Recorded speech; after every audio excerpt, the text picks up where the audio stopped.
Hello, Kathy Brennan here. This is second in a series of habits because healthy habits create a good life. And we all have habits and we just want to figure out which ones we have and which ones are working for us. Habit number 2 is living with purpose. Each one of us is created uniquely. Each one of us has different experiences, abilities, emotions, and each one of us has something unique to offer the world. That's where you find your purpose. You find it in something you enjoy doing, something you're good at and getting better at, and something that the world needs. Well, what does it mean to live with purpose? Well, first of all, it does not have to be grandiose. You do not have to be solving world hunger or curing cancer. Your purpose can be, like mine was at one point, accounting, keeping our business running. Right now, my purpose is inspiring people to healthy living so they can be all they were created to be. But it doesn't have to be really big. We sometimes get overwhelmed that purpose is too much. I don't know how to figure out my purpose. Well, just find these things that you like doing, that you're good at, and that serves other people. Purpose will involve giving more than it involves getting. You're not doing this for money or fame or fortune. You're doing this because you want to do it and you're good at it and it's something you can offer the world.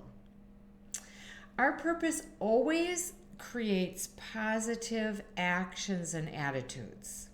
It doesn't create anything negative. And your specific purpose will align with your values. What is it that you value? I value health. Because of my journey with depression, I value being physically, mentally, and spiritually healthy. Without that, you don't have anything. So this is what I really highly value. So this is where my purpose lies.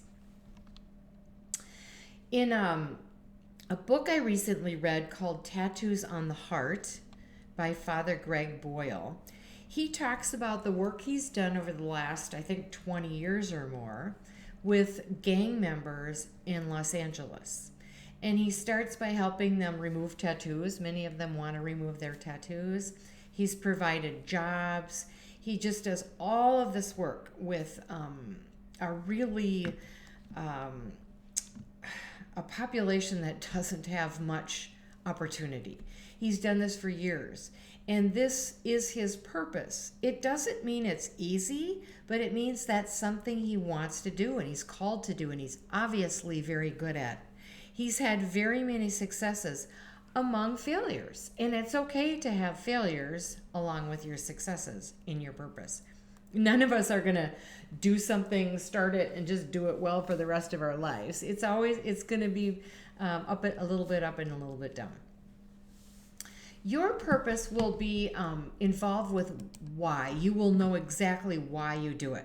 Like I mentioned, I know why I do this because I was depressed. I don't want anyone else to have to feel that way and live that way.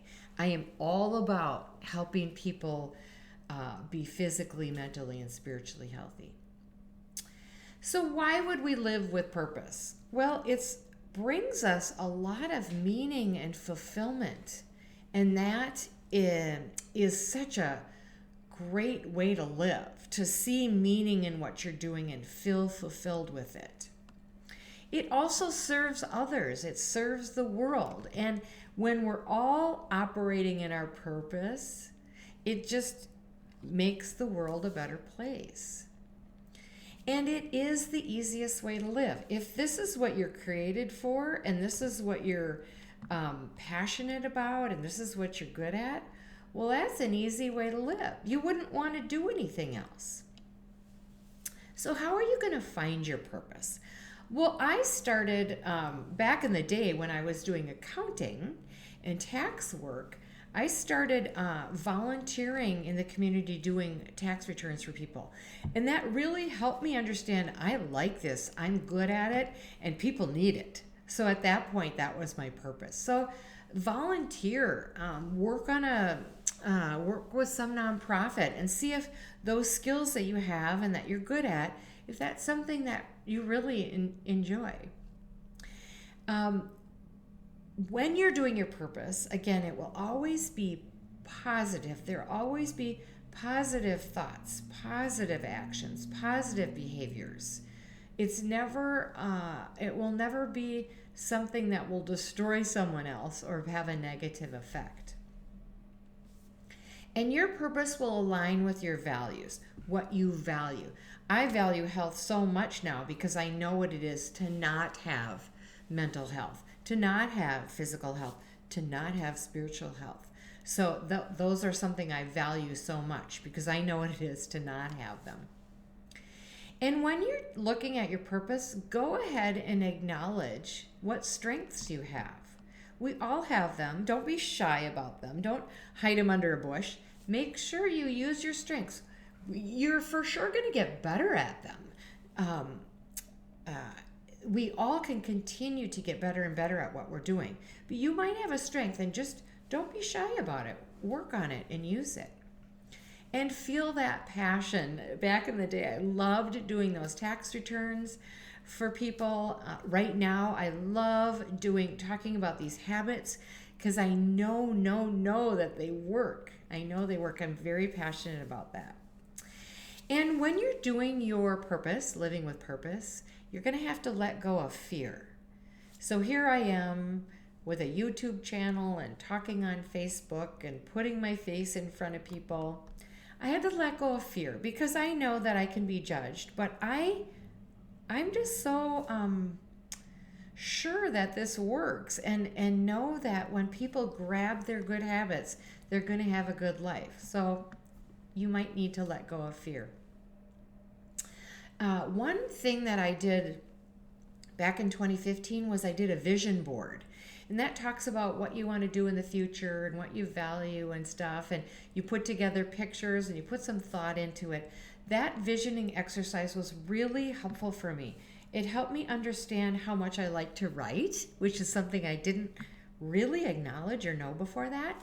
And then it helped me understand how much I wanted to write and speak about depression, because I don't believe there's any shame in it. And this vision exercise was so helpful for me when I went through that. And I know that people do them routinely, and there are lots of classes to do that. So I really would suggest that. Or talk to somebody about your purpose. Maybe it's your spouse. Maybe it's a friend or a parent or a coworker or a coach. Talk to somebody about your vision and your purpose, and that can help spur this and get this going. I worked with a coach early on, and that was really got me going along these lines. Make sure you're not talking to someone who is just going to throw cold water on your ideas, because I know this is a little scary, but it is the best and easiest way to live. Make a habit of living with purpose. Be well.